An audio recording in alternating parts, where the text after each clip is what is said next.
Bonsoir à toutes et à tous. Pour cette nouvelle émission, je reçois le musicien, arrangeur et aussi accompagnateur, enfin on développera ça au cours de l'émission, Didier Davidas. Bonsoir Didier. Bonsoir Jérémy. Comment vas-tu? Très bien. Et toi? Ça va, ça va.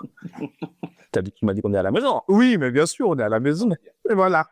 Je te dis, il y a le beau kit qui arrive là. Parfait. Avec le jus d'aucune de cité. Voilà, exactement. Mais c'est insupportable. Voilà.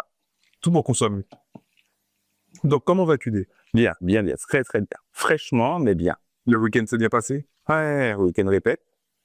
Mais écoute, belle équipe, beau projet. Donc, ouais, on est bien. Parce que je le rappelle, tu es un musicien polyvalent. Tu as joué avec autant des musiciens caribéens, tu as accompagné des chanteuses, des chanteurs aussi, de soul, je pense à Gage, je pense à Abdel Malik, à Wallen, même Saint-Germain. Et là, tu prépares un gros concert avec Jul. Oui, il y a. Donc, on va parler de tout ça, on va négocier. Donc déjà, est-ce que tu peux nous raconter un peu déjà qui tu es? Qui est Didier Davidas? T'as 3 petites heures. Voilà. Et on va faire hyper spécifique. On va essayer de faire court. Alors, aujourd'hui, je suis quelqu'un qui a réussi à mettre ensemble toutes les pièces du puzzle. Donc, tu l'as dit tout à l'heure, musicien, arrangeur, ça peut aller de la direction musicale aux prestations sur des petites comme de grandes scènes. Ça peut être aussi de la préparation en amont de ce qui se passe sur les scènes. Ça, on en parlera à ce sujet un peu plus tard. Ça peut être aussi ce qu'on appelle de la direction musicale. Donc, un peu l'organisation musicale d'un projet qui va être amené sur la scène avec une partie scénographie, une partie purement musicale, l'ordre des titres, enfin, voilà, tout le travail qu'on connaît tous. J'arrête pas de répéter qu'il n'y a pas un métier, mais il y a des métiers de la musique. Et même sur un poste de musicien, claviériste et pianiste comme le mien, tu as plusieurs missions qui ressemblent presque à des métiers différents. Donc ça, c'est pour la partie musique. Et puis, je te parlais de pièces du puzzle, c'est que concomitamment, dès l'adolescence, il y a eu une grosse passion d'abord pour la psychanalyse et puis ensuite pour justement ce qu'on appellera plus tard la relation d'aide. Et ces 3 dernières années, mais bon, ça a commencé en 2013, j'ai suivi un parcours de formation là-dessus pour justement allier les deux aspects de ma vie. Tu vois, c'est pas simplement de ma vie de musicien, mais de ma vie de façon générale.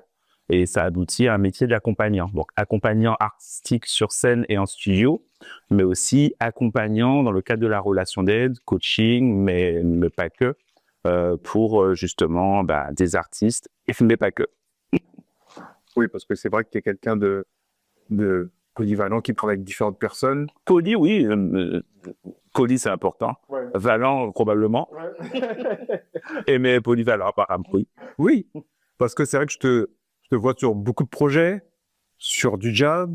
Tu as été aussi, ça j'ai oublié de le dire, tu as été directeur musical au du Grand Méchant Zouk. À la période de Jacob, pendant quelques années, de 2006 jusqu'au départ de Jacob. Donc, est-ce que tu peux nous expliquer quel était ton rôle à ce moment-là? Alors, on était 2 à se partager cette tâche.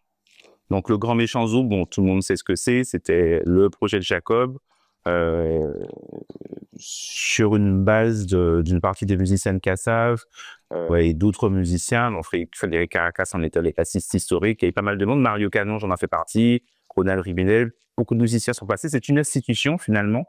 C'est-à-dire quelque chose de plus grand que les personnes qui constituent le projet. Et c'était mené par Jacob, et c'était vraiment le projet de Jacob, et c'était un plateau qui réunissait un peu le patin de la musique antillaise, et puis quand il a remis ça sur pied en 2006, je me rappelle plus, ça commence à faire longtemps, et que j'ai intégré le projet, voilà, il a d'abord voulu que ce soit autre chose qu'un simple plateau où des artistes défileraient, mais vraiment une espèce de cause commune, voilà, une réunion d'artistes au service d'une cause de Grand Méchant Zouk. Donc, c'est un concert relativement long, avec pas mal de têtes d'affiche qui venaient chanter leurs plus gros tubes, leurs plus gros succès.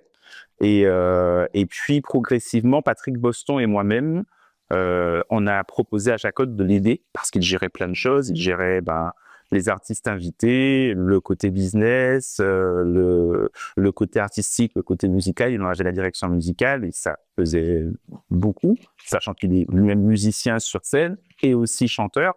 Et donc, Patrick et moi, on a commencé progressivement à l'aider. Et, Patrick gérait plutôt l'équipe. Et c'est comme ça que je continue. J'aime bien les projets de direction musicale à deux têtes.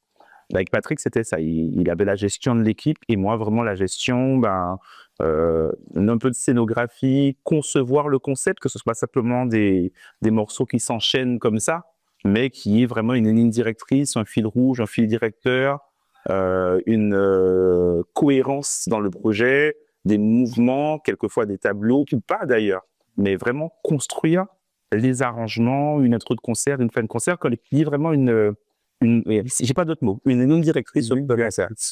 En fait, c'est toi qui parlais avec les musiciens, qui leur donnais, par exemple, des indications musicales, ou tu laissais libre cours. J'aime bien, si tu veux, dans la direction musicale, le principe de la coopération. C'est-à-dire que donner à chacun l'opportunité de trouver sa place. C'est pas toujours évident à expliquer parce que on a l'habitude, justement, d'un leadership, tu vois, très, très vertical. Quand on horizontalise un petit peu, ça déstabilise. Mais les choses étaient pensées en amont. On faisait souvent des réunions avec Jacob et Patrick, moi, souvent à la maison. On avait la liste des titres. Et là, c'était, OK, comment est-ce qu'on va organiser ça? À partir de ce qu'il y a là comme liste devant nous, qu'est-ce qui se dessine un petit peu? Comment est-ce qu'on peut organiser? Quel thème on peut trouver par rapport à ça? Des fois, c'était très évident, comme l'anniversaire du départ de Patrick. Là, c'était clair que c'était orienté Patrick, donc il fallait trouver un moyen d'eux. Mais d'autres fois, voilà, c'était un plateau, il fallait essayer de trouver, pas essayer, une cohérence dans tout ça. Donc, les réunions en amont servaient à ça. Ensuite, moi, de mon côté, je travaillais aux arrangements, aux interludes, intro de concert, fin de concert, etc. Et on envoyait tout ça aux musiciens, MP3, les trucs un peu construits, et ça se construisait. Puis, si tu veux, sur un grand méchant zouk, t'as que des mecs qui ont énormément de métiers. Thomas Bellon nous a rejoint après, mais c'est maintenant le batteur de Cassav depuis très longtemps. Frédéric Caracas, c'est quelqu'un qui a participé à l'histoire de cette musique. La section de cuivre de Cassav, on ne la présente pas dans ce genre de musique-là. Donc, en tant que directeur musical, tu ne vas pas leur expliquer, si tu veux, comment jouer une musique qu'ils maîtrisent. Oui. Mais l'idée, c'est, OK, comment est-ce qu'on va ensemble dans cette direction? Construire quelque chose. C'est ça. Et vraiment, j'aime bien ce truc où, et c'est ce que je continue à faire jusqu'à maintenant sur les directions musicales, je m'occupe vraiment de cette part, de poser un état d'esprit et puis de gérer la dimension scénographique et musicale. Et Patrick était vraiment celui qui avait le rôle du mec qui drive l'équipe, qui gère l'équipe et tout ça. Et est-ce que tu as fait le même travail avec la tournée de Jean-Claude Nemoro, qui était parti pour une carrière solo, qui a fait l'Atrium, et ensuite on a fait le Trianon, on a fait un festival aussi au Cap-Vert. Parce que je tiens à le dire, j'étais là c'est vrai, j'étais là pour les répétitions, pour la résidence qu'il y a eu juste avant l'Atrium, toute la préparation en amont. Et je peux dire aux gens que c'était beaucoup de boulot et beaucoup de travail, notamment avec Iso. Ouais. Préparation, je t'appelais, donc tu peux citer les musiciens qui étaient... Il y avait vraiment une dream team autour de ce projet. Lawrence Cleese à la batterie, Bago au percu, Mike Clinton à la basse, Alex Kaby à la guitare, Jean-Claude évidemment devant son projet, chant, synthé, piano, moi direction musicale et clavier. Il me semble que j'en oublie. Iso nous a... En fait, dans les concerts modernes, il y a une partie en amont qui se fait, qu'on appelle les séquences, qui permet d'avoir sur scène des éléments qu'on ne peut pas mettre pour des raisons techniques, souvent, les cordes, les cuivres extrêmement gonflés, etc. Donc, on prépare certaines choses en amont et un des standards maintenant, c'est un logiciel qui s'appelle Ableton Live, qui permet d'avoir en séquence une partie de la musique. Et donc, Iso m'a donné un coup de main à ce niveau-là. Mais il n'était pas sur scène avec nous. C'est vraiment un travail technique là-dessus. En revanche, sur les concerts de la semaine dernière de Roche, notamment à Bercy, Iso et moi, on s'en est occupés vraiment tous les deux, de même qu'on s'en occupe là pour la tournée des 20 ans de Singila. On a fait ce même travail. Je travaille énormément avec Iso. Oui, c'est ce que j'ai vu parce que c'est vrai que tu travailles avec Iso depuis longtemps, et pas d'aujourd'hui. notamment sur le secteur A. Tu as fait une date, je crois, avec le secteur A. Alors, il y a eu une tournée. Il y a eu la tournée Secteur A avec ISO. On travaille aussi depuis pas mal de temps ensemble avec Abdel Malik, avec Waled aussi. Qu'est-ce qu'on a fait d'autre avec ISO? Singuila et la préparation de ROF. On fait Joule ensemble aussi. Parce que je vous ai vu travailler, t'en témoigner, lorsqu'il y avait la résidence de Jean-Claude Nemero. J'ai vu ce que ça donnait techniquement. J'ai fait un peu le son. Après, j'ai délégué à un autre ingé son. Mais j'ai vu ce que techniquement tu faisais au niveau des arrangements, ne serait-ce qu'au clavier. Ou des fois, je t'appelais le soir pour savoir quel morceau vous aviez joué ou quel arrangement. Et il était 23 heures. Des fois, 23 heures, tu me disais oui, on m'envoie des sons et je suis en train de faire les arrangements, etc. Et j'ai trouvé que j'étais vachement impliqué. Ça l'était, mais comme on l'est dans tous les projets, si tu veux, où on a de la direction musicale, où on a un travail en amont. Et là, tu parles de la partie visible de l'iceberg. C'est ça. Parce que sur ce projet-là, il a fallu recréer les univers musicaux d'un certain nombre d'années de carrière de Jean-Claude, avec tous les albums, tous les succès, sachant que pour cette partie, ce qu'on appelle les séquences, il n'y avait aucune trace. À l'époque, il y avait des bandes, on ne les avait pas. Donc, il a fallu non seulement reprogrammer des titres, mais retrouver l'univers sonore, donc les sons de synthé, les ambiances musicales, les arrangements de cordes, les orchestrations de l'époque et les mettre aussi au goût du jour. Et ça, c'est un travail qui a duré à peu près 2 mois. 2 mois de travail quotidien à la maison. Je me suis enfermé, j'ai reprogrammé tout le répertoire titre à tête. Évidemment sous le contrôle de Jean-Claude, mais tout titre après titre. C'est ça qui m'a le plus, entre guillemets, impressionné. Parce que j'ai vu comment Jean-Claude travaillait, qui vous demandait de jouer à chaque fois. Et après, il disait, c'est quand même une musique qui se danse, donc pas que ce soit trop lent, pas que ce soit trop rapide. Le zouk a été créé parce que faut rappeler que Karsa sont quand même les créateurs du zouk, musical. Donc, le fait d'avoir vu ça, en fait, même en tant que technicien, moi, j'étais comme un enfant, en fait. Et je regardais ça et je me disais, là, je suis en train de voir quelque chose qui n'est pas donné à tout le monde. C'est-à-dire la création, comme tu dis, de recréer une ambiance, de retravailler les morceaux, de rechercher l'originalité, l'authenticité des morceaux qui ont été créés. Ça, c'est pas évident. Donc, big up pour ton travail. Merci. Mais, tu sais, il y a des zones de facilité chez chacun. Je pense que, voilà, si je devais demain driver une émission, soit de radio, soit de télé, comme tu le fais, ouais, je serais hyper flippé et je regarde à quel point tu le fais naturellement.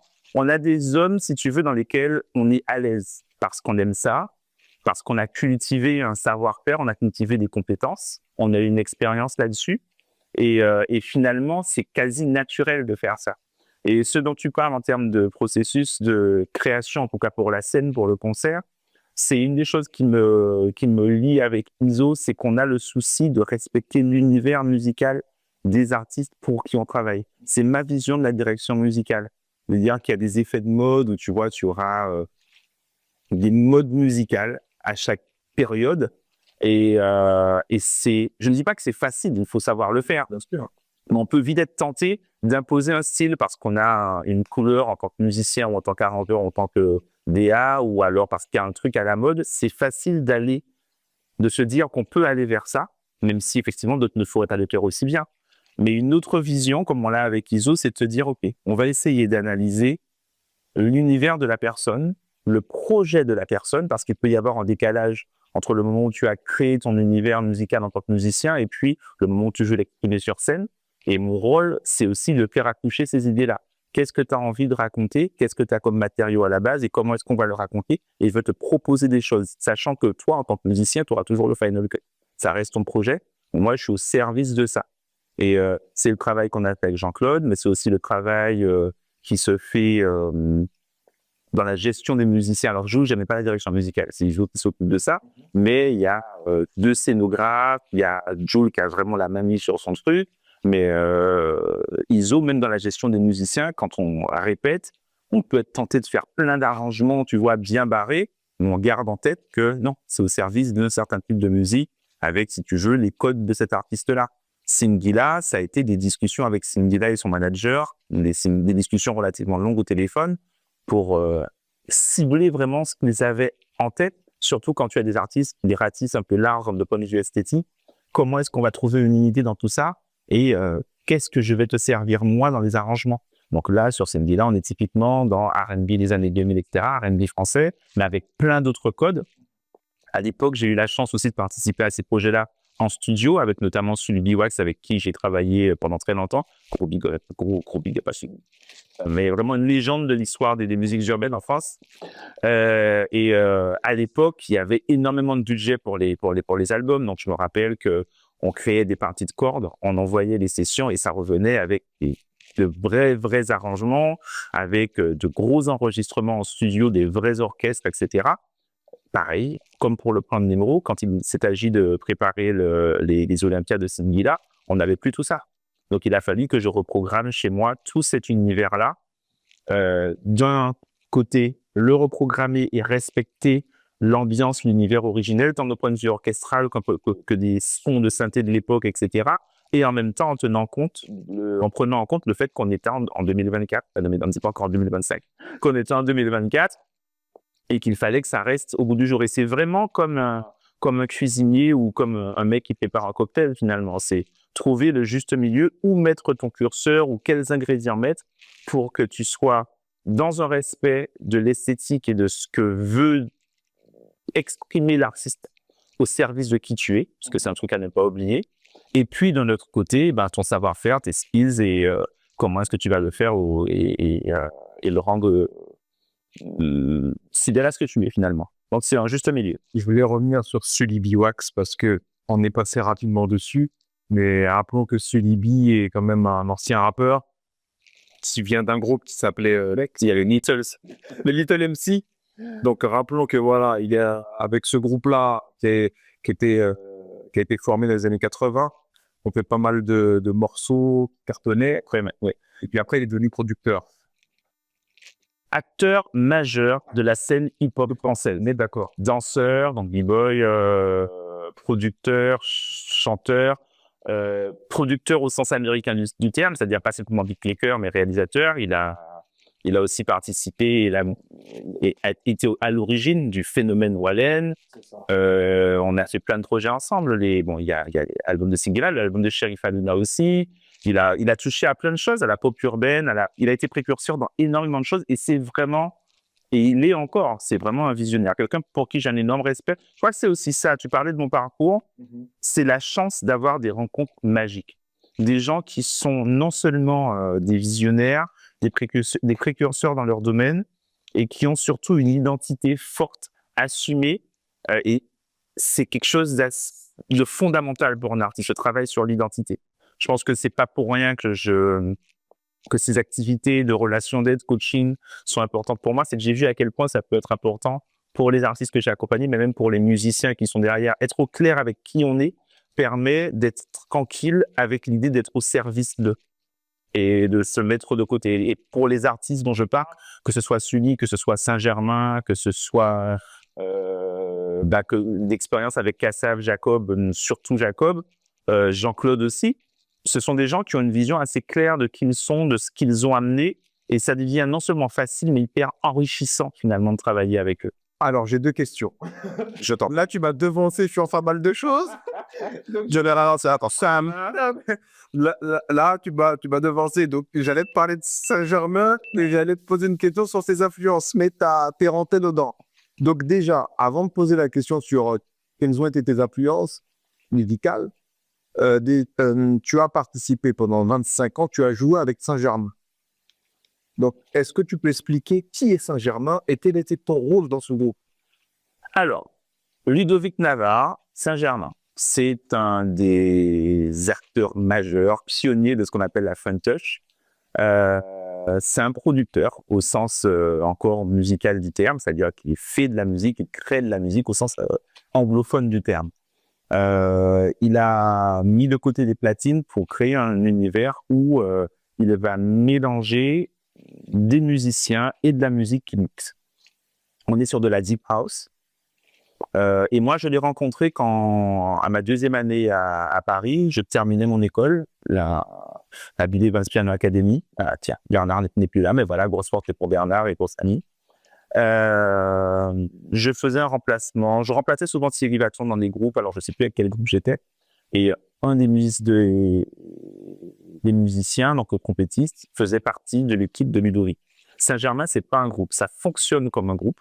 Il a vraiment cet esprit de famille, et puis humainement, voilà, c'est quelqu'un d'extrêmement ouvert, généreux et respectueux de son équipe. Donc ça a fonctionné comme une famille, mais c'est un artiste. Saint-Germain, c'est Ludovic Navarre à Saint-Germain.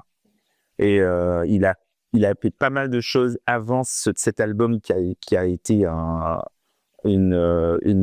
comment dire, un tsunami dans le monde de la musique et dans le monde de façon extrêmement globale, parce que ça a été un succès planétaire. Un immense succès. La tournée, c'est une tournée internationale. Il a eu, certes, à ce moment-là, 4 victoires de la musique, mais il a eu une reconnaissance vraiment générale dans le monde de la musique électronique. Et il avait partie, justement, de ce mouvement qu'on appelle la French Touch. Et donc, Ludovic, je l'ai rencontré en 2000. Je n'avais aucune idée de ce que c'était que cette musique. Et pareil, ça a été un apprentissage. Comprendre les codes, comprendre le côté minimaliste de cette musique, comprendre ce phénomène de boucle, ce phénomène de trance, de rester dans un truc, et puis de rajouter des éléments un à un dans des notions de cycle, des cycles de 4 mesures, des cycles de 8 mesures. On est vraiment dans une logique qui n'est pas forcément celle du jazz, où on sera justement dans le côté, j'aime bien cette image du boxeur, tu vois, qui va essayer de faire des feintes, de pas surprendre. Le jazz, je parle de l'aspect technique, hein, pas de l'aspect culturel, parce que c'est une autre histoire aussi, le jazz. Oui, il n'y a pas de mots, c'est une culture. Il y a la connaissance de la théorie, il y a des choses qui expliquent d'un point de vue technique, et puis il y a le fait de jouer, il y a le fait de vivre cette musique. Et ça, c'est un autre débat. Pour revenir à Ludo, sa musique, d'un point de vue technique, est basée sur la répétition, sur la France et sur le fait que quelque chose de magique se passe quand on reste sur une boucle et qu'on la fait évoluer de façon humaine, et comment est-ce qu'on va ajouter un à un des éléments. Donc ça, c'est vraiment le substrat. La chose un peu particulière avec lui, c'est qu'en plus de cette vision-là à laquelle il amène les musiciens qui l'accompagnent, ce sont des musiciens qui jouent. Donc à l'époque où on faisait la tournée, Ludo avait une console de mixage, il n'y avait pas de platine, c'était pas un DJ avec platine, c'était une console de mixage, mais il mixait. Il mixait en temps réel ses boucles, on fait les 100, avec sa TR 909, donc pour les kicks qu'il déclenchait lui-même. Et puis, outre ses boucles et ses appareils, il mixait tout le groupe. Donc, le batteur passait par la console et était mixé en temps réel. Le bassiste, les trompettes sax, mon set de clavier et de guitariste et le percussionniste. On passait tous par les notes qui nous mixaient. Donc, en fait, toi au piano, tu es en train de jouer, tu es sur une rythmique, d'abord décomposé un peu simple, et ensuite tu rajoutes des éléments. Mais pendant que tu rajoutes des éléments, tu vas entendre un truc qui va se passer, et le DJ pas le DJ. Ludo, c'est que le chef d'orchestre, le musicien, parce que c'est carrément son rôle là-dessus, aura envoyé un tempo d'idée, par exemple, à ce moment-là, et tu vas réagir par rapport à ça.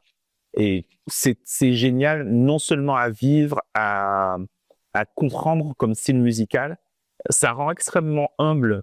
Tu sais, tu sors de l'école à l'époque, tu avais envie d'en mettre partout, de montrer les conduites de voix, les modes, etc. Et non, concrètement, le mec explique que non, on va penser blues, on va penser extrêmement minimaliste, on va penser pentatonique, on va penser langage très et finalement, ça marche. Ce que tu dis là, ça me fait penser à la phrase des Maïdis. Pourquoi jouer quand il suffit de jouer une seule note. Les plus belles. Voilà, les plus belles. Ça sert à rien de jouer tout un tas de notes, il faut jouer les plus belles. C'est pas. Et puis, il y a ça, et il y a surtout, je reviens à mon credo, c'est l'identité de la personne. Ludo a son style à lui, il a créé quelque chose définitivement, et quand tu entres dans un projet comme celui-là, tu es au service de sa vision. Évidemment que tu vas l'enrichir d'une certaine façon, il y a toujours une réciprocité dans ce genre de phénomène. Tu vas l'enrichir par tes apports. Tu me parlais d'influences, ce sont des influences croisées, parce que je viens de la Martinique, j'ai grandi là-bas avec toute la richesse de notre métissage musical, et ce principe de répétition, ce principe de gimmick, finalement, moi qui viens du zouk, qui est une musique, et je vais en choquer quelques-uns, mais qui est aussi musique électronique, parce que c'est une musique qui est née avec les boîtes à rythme, avec les synthés. Tu vois, c'est un peu comme dans tout, t'as papa et maman, t'as effectivement toute la filiation depuis une certaine partie de l'histoire de nos musiques, mais il y a aussi une rencontre avec plein d'autres choses, et c'est la magie des Antilles, c'est à quel point on sait rendre le métissage possible, vivant et beau, dans la génétique comme dans la musique. Un peu qu'à ça, ils ont cherché avant de trouver le son, avant de trouver l'identité musicale. Ils ont quand même cherché, tâtonné, que dire, fait des essais qui leur plaisaient peut-être pas au départ. Et puis, bon, peu importe, qu'ils ont créé leur identité, en fait, qui est le zouk et qui est rejoué partie dans le monde. Et rappelons qu'ils sont connus dans le monde entier. Oui. Et puis que c'est un style qu'on entend un peu partout, même s'il a des appellations diverses. Bon à César, ce qui appartient à César. Exactement. Je perds la parenthèse. On perd la parenthèse. Et donc, tu me parlais avec tes influences. Donc, quels sont les musiciens, toi qui parlais des Antilles, qui t'ont marqué aux Antilles? Les musiciens caribéens, bon, le chéni. Tu as 4 ou 5 petites heures. Alors, 6 ans, 4 ou 5, qui t'ont vraiment marqué. De chez nous, une école. De chez nous. Pour l'instant, de chez nous. Écoute, évidemment, Nemro en tant que pianiste, Dédé Simpé, des claviéristes, des synthés, des gens qu'on ne sait pas énormément, mais jeunes musiciens, je vois une espèce d'admiration sans borne à Philippe Joseph et au travail qu'il amenait. Donc, membre fondateur qui s'appelait Quack, qui a donné maintenant l'avatar au Colson Color, mais Quack dans les années 90. Pour moi, jeune musicien, c'est la révolution. Et puis, il y avait surtout ce côté synthé, que voilà, il y a le travail de pianiste, mais synthé avec cette dimension technologie des machines, mais aussi cette façon d'approcher le jeu en interaction avec ce que tu vas choisir comme son. Jouer une nappe, comment on joue une nappe, jouer un lead, comment on joue un lead, jouer un Rhodes, comment on joue un Rhodes, et avoir des parties de piano qui seront quelquefois très minimalistes, avec un rôle carrément différent de celui que nous donnerait quelqu'un qui est purement pianiste. Il y a une forme de génie dans ça, et c'est quelqu'un pour qui j'ai encore d'ailleurs une grande admiration. Je réécoute encore les prods des années 90, et puis il n'y a pas que quoi. Philippe a marqué l'histoire, comme Ronald Tulle, comme Ronald Rubinel à une certaine période, comme Gilles Voyer dans Taxi. Ce sont des pianistes qui nous ont précédés et qui ont vraiment marqué quelque chose. Quand on parle des pianistes martiniquais et guadeloupéens, on parle beaucoup du jazz, big in jazz, etc., des musiques institutionnalisées ou dites nobles. J'estime qu'il y a quelque chose de tout aussi noble à défendre des musiques véritablement populaires. Après, ça ne veut pas dire que le jazz n'est pas populaire, bien au contraire. C'est censé être une musique populaire, c'est une musique populaire. Et c'est aussi un peu un autre débat, mais ça demanderait une émission entière, justement, sur cette notion de institutionnalisé,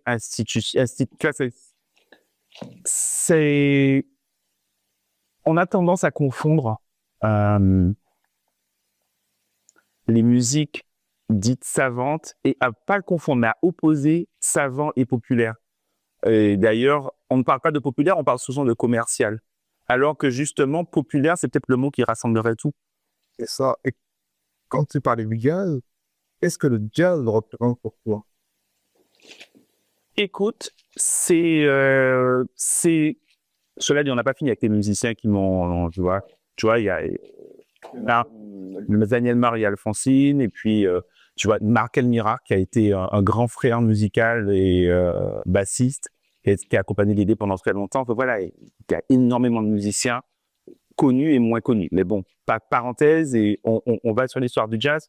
Le jazz, pendant très longtemps, c'était le truc qui, pour moi, était une espèce de mythe. J'ai pas écouté énormément de jazz. Je suis arrivé avec le jazz, avec des albums comme l'album Playground de Petrucciani, un peu avant avec le Latin Jazz, et avant Rubalcaba, c'était Michel Camilo. C'était le côté rythmique, etc. Et puis après, dans la complexité harmonique, j'ai découvert l'univers de Rubalcaba, j'ai découvert Cliff Jarrett, j'ai découvert plein d'autres pianistes. Mais j'avais pas une culture de jazzman. Moi, je tripais à écouter du Cassav, à écouter du Malavoie, à écouter de la variété française, à écouter de la variété américaine, à écouter D-Bard, à me tuer à écouter ça, à écouter tout ce qui se faisait dans la Caraïbe, y compris à Trinidad, écouter un peu de musique jamaïcaine parce que le premier groupe avec lequel je travaillais mélangeait zouk et reggae, c'était Shango, gros big up à Claude Bioubli, à toute l'équipe de l'époque, qui ont été aussi des grands frères. Et puis, quand tu grandis au PNI et que tu es musicien, ben, tu es amené à jouer énormément de choses différentes. Mes 2 dernières années en Martinique, je travaillais avec Max Français et Atumo, on faisait des bals et des déjeuners dansants.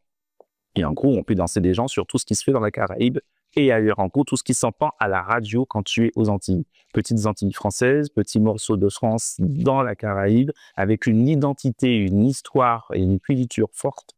Et ça fait que tu es un mélange de plein de choses. Et le jazz, ben, ça faisait partie de tout ça. À part que j'en avais une vision qui était très étriquée. Et c'est pour ça que je te parlais de dimension technique d'un côté et de la culture de l'autre. Quand j'ai réalisé qu'il me manquait quelque chose et que je n'étais pas un musicien de jazz, je suis allé chercher en France, après le départ d'un ami à moi, Georges Grandville, qui avait fait la ville Events. Au départ, tu es censé faire censé partir pour le conservatoire de Lyon, parce qu'il y avait un musicien que j'avais rencontré au pays. Et j'ai fait la BEPA. Super idée, parce que j'ai rencontré le génialissime Bernard Maury, qui était en tandem avec Sami Abenaïm. Ça a été des amis hyper riches. Je lui ai fait de très belles rencontres, tant au niveau des profs qu'au niveau des autres élèves. J'ai mis des amitiés fortes et de vraies complicités avec pas mal de musiciens. Mais là-bas, il y avait un savoir extrêmement théorique. Tu vois, c'est la théorie, c'est les conduites de poids, c'est l'harmonie, c'est les systèmes, etc. C'est génial de connaître ça. Plus tard, j'ai poursuivi mon parcours avec à Noisiel en décrochant le DEM parce que j'avais envie d'institutionnaliser mon parcours et d'avoir un titre, etc. C'est bien mignon, mais avoir un titre, avoir un diplôme, avoir des connaissances, connaître les codes techniques d'une musique, ce n'est pas être musicien de cette musique. Et ce n'est qu'après que je m'en suis rendu compte. Je ne me définis pas comme un musicien de jazz. Je connais le jazz, je connais, voilà, comme beaucoup de musiciens. J'ai étudié l'harmonie et tout ça, mais être un musicien de jazz, tu as plein de musiciens qui sont juste extraordinaires et qui ne sont pas forcément des gros théoriciens. Parce que la notion de théorie, c'est un peu comme la question de l'œuf et de la poule, finalement. Tu vois, tu as la théorie, mais tu as l'usage. Et l'usage, c'est dans de la culture, c'est en pratiquant, c'est en jouant, c'est en faisant des sessions, c'est en allant dans des clubs, c'est en faisant des tournées. Concrètement, je n'ai pas appris de théorie de Deep House, mais quand tu fais 3 ans de tournée et que tu as enchaîné plus de 400 dates, quand tu fais le tour du monde avec un artiste, bah, tu finis par t'imprégner de ses codes et à les connaître. Le jazz, c'est la même chose. Un musicien de jazz, c'est pas forcément celui qui a fait l'école, c'est celui qui a fait un peu comme on parle de l'école de la roue, qui a joué cette musique, qui se réveille et qui écoute cette musique, qui aime cette musique au point où, enfin pas au point, dans le sens où c'est ce qu'il écoute et c'est ce qu'il kiffe. Il ne va pas l'écouter parce qu'on lui a demandé de faire un relevé comme elle dit un fils au conservatoire ou à l'école. Il va l'écouter parce que c'est vraiment le truc qui le fait vibrer. Et quand tu es dans cet état d'esprit où cette musique, c'est ce que tu aimes, cette musique, c'est ce qui construit tes références et tes goûts, tu t'en es imprégné véritablement, et que tu la pratiques parce que tu la joues régulièrement, oui, là, tu parles de la bonne musicienne. Alors, on va faire une petite parenthèse sur ce qu'on a parlé de musique, on a parlé de ton parcours, de tout ce que tu fais, de tes casquettes. Il y a une autre casquette que tu as aussi.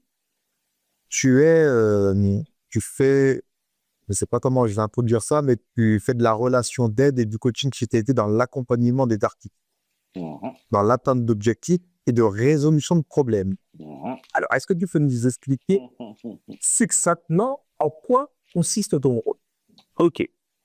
Alors, qu'est-ce que c'est que le coaching? Je ne peux pas revenir sur ce truc. Surtout que, alors, il y a le titre, hein, j'ai ce qu'on appelle le RNCP, donc aussi professionnel de coach professionnel.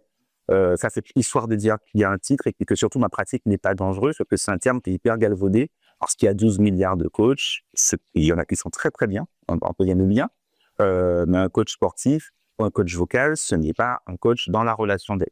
Maintenant, dans ce domaine spécifique, relation d'aide, comme tu l'as très bien dit, résolution de problèmes ou atteinte d'objectifs, il y a déjà énormément de choses. Il y a déjà une posture particulière, il y a une formation particulière. Et en gros, on intervient quand il n'y a pas encore ou quand il n'y a pas de souffrance psychologique. Quand tu as souffrance psychologique, donc par exemple burn-out, je parle d'une dépression, de choses relativement graves, on va passer la main et c'est le psychothérapeute, le psychologue ou dans certaines mesures un psychiatre qui va s'en occuper. Le coach va intervenir quand, par exemple, il y a des soucis. Dont je te parlais tout à l'heure de ce qui fait un artiste qui fonctionne très souvent, c'est qu'il a une vision claire de son identité. Il est au clair sur son identité artistique, sur son identité personnelle. Il y a des outils pour accompagner. Certaines personnes n'ont pas besoin de cet accompagnement-là, mais d'autres personnes peuvent en avoir besoin. On peut intervenir là. On peut travailler aussi sur de la dynamique de groupe. On peut travailler sur la créativité. On peut travailler sur la difficulté à atteindre un objectif aussi, tout simplement. Je dois sortir mon album et puis, putain, je sais pas par quel bout le prendre. Certaines personnes peuvent le faire en tant que consultant. Tu vas faire ça, tu vas faire ça et tu vas faire ça. Moi, je serai dans une posture plus basse. Je vais t'accompagner comme j'accompagne quand tu es musicien et on va travailler ensemble, mais je vais t'accompagner pour que toi qui travailles, pour trouver l'angle sous lequel le problème apparaîtra comme finalement quelque chose qui est dépassable et comme une solution, comme une chose à laquelle on peut trouver une solution. Et c'est la personne que j'accompagne qui trouve la solution. Ça, c'est une des parties. En gros, si je dois résumer, parce que tu voulais que je sois succinct, un coach, c'est un spécialiste finalement du processus. Comment ça se passe? Comment ça fonctionne, notamment dans la gestion des émotions. Et tu sais que chez un artiste, c'est fondamental la gestion des émotions. Être au clair avec tout ça, parce que tu sois chanteur, musicien ou quel que soit l'instrumentiste, quand tu les gères mal et quand tu es submergé, ça impacte directement ta performance musicale, ta créativité, ton envie aussi d'aller quelque part. Et on est formé, outillé pour ça. Et il y a une autre chose qui est hyper importante, et c'est peut-être là que mon parcours est assez particulier, parce que certaines personnes vont opposer là le côté entre guillemets psychanalyste, il n'y a pas que ça, c'était une porte d'entrée, avec justement le côté coaching où on est beaucoup sur des protocoles, etc.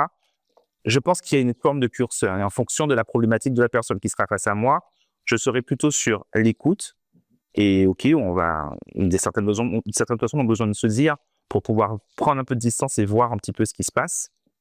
Et puis, dans d'autres situations, elles ont besoin d'être mises en mouvement. Et là, on est là-dessus.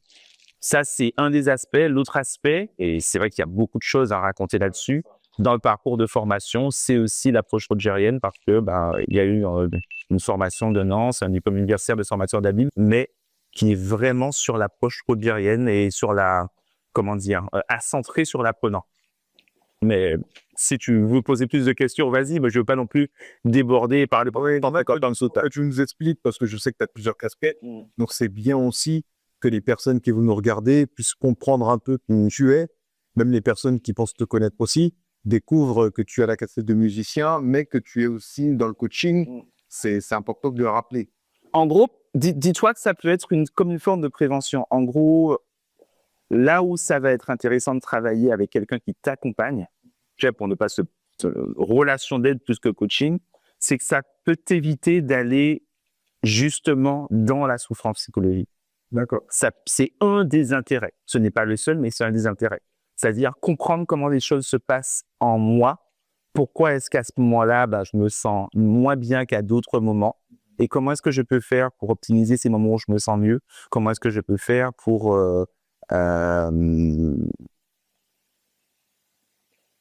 mieux gérer ces moments où ça va moins bien? Tu vois, c'est comprendre les mécanismes. En gros, comprendre les mécanismes, comprendre soi, c'est ça.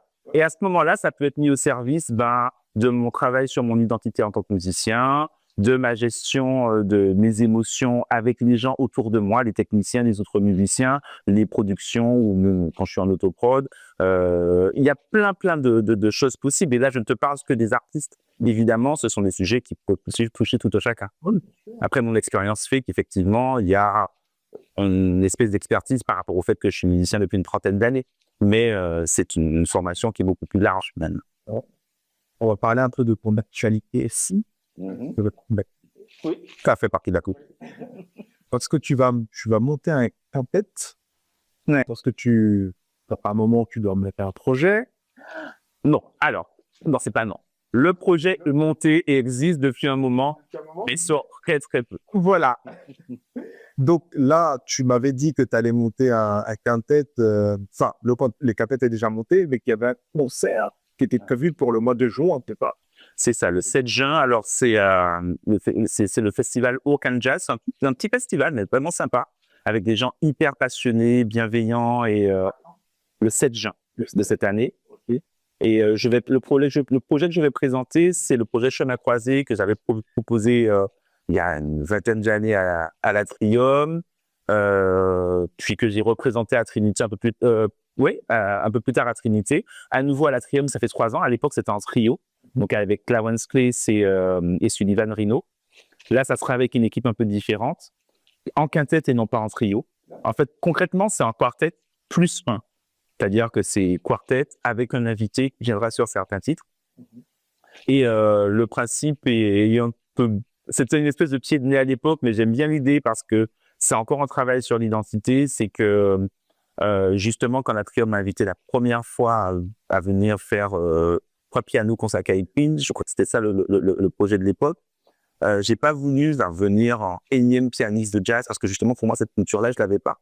Mais je sortais de l'école, il y avait des savoirs, mais les musiques que j'écoutais, les musiques sur lesquelles je vibrais naturellement, c'était tous des trucs que j'avais écoutés dans les années 80, c'était les anciens Kassab, c'était Mitch Moin, c'était Léo Love, c'était du Sting, c'était du D-Barge, c'était toutes ces musiques, c'était les trucs de Michael Jackson de l'époque, et j'ai eu envie de passer ces musiques-là par le prisme de l'arrangement jazz, et puis comme une espèce de pied de nez, tous les standards de jazz qu'on apprend quand on est à l'école ou quand on fait des jams, c'est les jouer, mais en les passant par le prisme de nos musiques et de toute la richesse de nos musiques caribéennes. Ouais. Donc tu vois, un titre comme Notre Green Dolphin Street va être joué en cheval-bois, le Bloodlands va être joué en merengue, enfin voilà, c'est une espèce de chemin, de chemin croisé. Vraiment, peut-être rajoute ton univers dedans. Et c'est ça. Et puis c'est une réflexion sur qui on est finalement quand on grandit au pays, quand on a la chance d'être au croisement de toute cette richesse musicale et culturelle. Donc il y a ce projet-là. Donc on le répète, le 7 juin. Le 7 juin.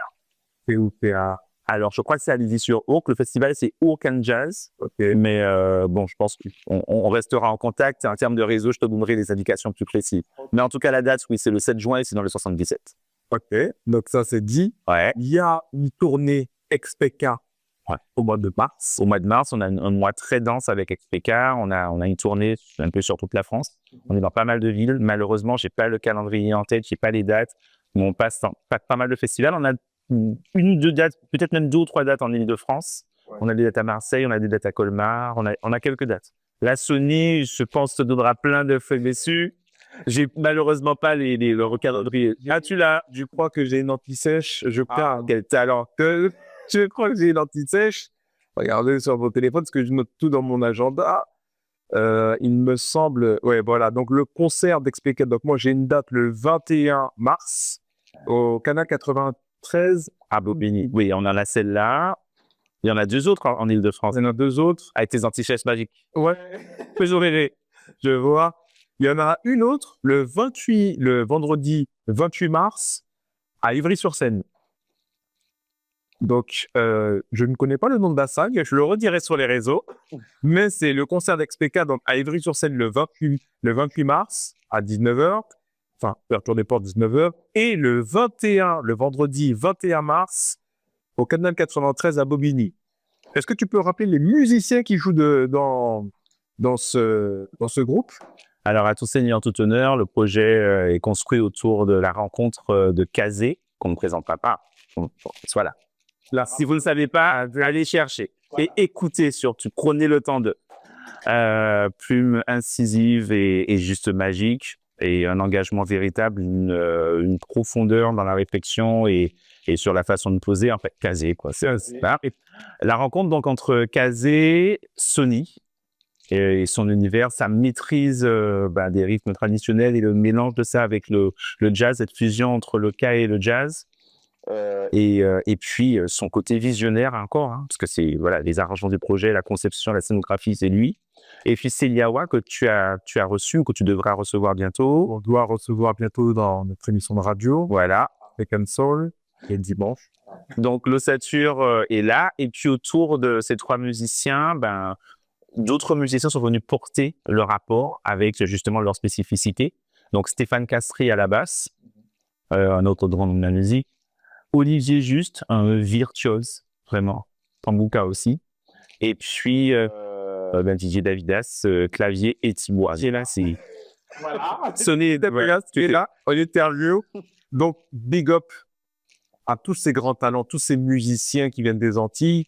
Et l'album est disponible sur les plateformes de téléchargement. Vous pouvez l'écouter sur toutes les plateformes. Je n'y vais pas les citer, vous les connaissez déjà. Vous pouvez voir aussi, je ne sais pas s'il y a des clips qui sont déjà sortis. Il y a eu un clip et puis, alors je ne sais pas si c'est encore disponible, mais le dernier concert au Théâtre du Châtelet avait été enregistré.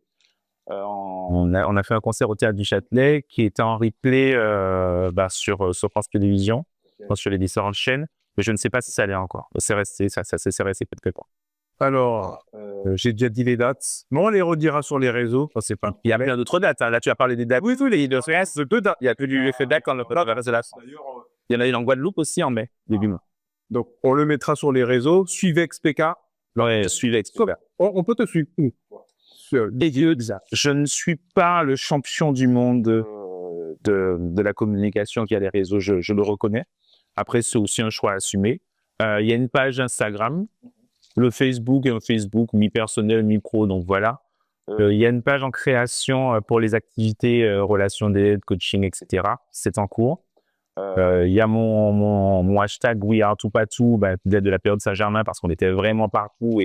Et puis, c'était aussi parce que quand tu te retrouves, Oumad, en Nouvelle-Zélande et que tu croises les frangins Lawrence, Mike, tu te rends compte que les musiciens des petites Antilles se retrouvent vraiment, vraiment partout.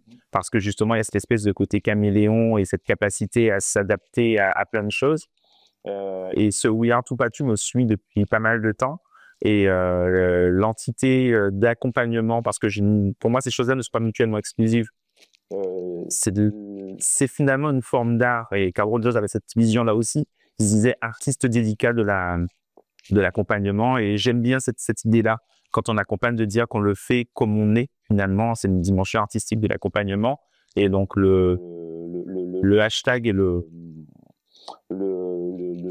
la page dédiée à ces activités-là sera We Art Coaching. OK. Donc, ça, c'est noté. We Are Coaching. We Art. Mais c'est We Are. C'est comme oui. Il fallait bien faire un jeu de mots à 2 balles sur...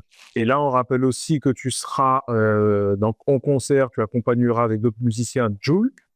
Alors, Jul, il y a le Stade de France en fin avril et puis fin avril, et le Vélodrome à Marseille, donc en mai. Il y a dans le cadre aussi des 20 ans de carrière de Singila, on a quelques zéniths, dont le Zénith de Paris le 11 avril. Et mauvais élève, hein, parce que j'ai plein d'autres trucs en tête, mais je ne sais plus ce qu'il y a. Mais ouais. Mais on le redira sur les réseaux, encore une fois. Donc, le mot de la fin pour des personnes qui nous regardent. Le mot de la fin. On va prolonger la notion de vœu, même si on est déjà en février, que l'année 2025 soit heureuse pour tout le monde. Heureuse, pas dans le sens où plein l'argent qui a tombé, tout ça. Non, non. Juste être suffisamment posé, serein pour pouvoir jouir pleinement de toutes les choses positives qui ne manquent pas d'arriver. Les choses positives arrivent, il faut juste des fois ouvrir les yeux dessus. On a le choix de regarder l'angle, tu vois, de regarder une chose sous tel ou tel angle, et regardons-les sous un angle positif, et puis voilà. J'ai envie de rester sur ce truc très, très positif-là. Je vous remercie d'avoir suivi cette émission. J'espère qu'elle vous aura plu. C'était Didier Davidas dans mon émission Caribbean Jazz présentée par Kedaman. Merci, bye bye.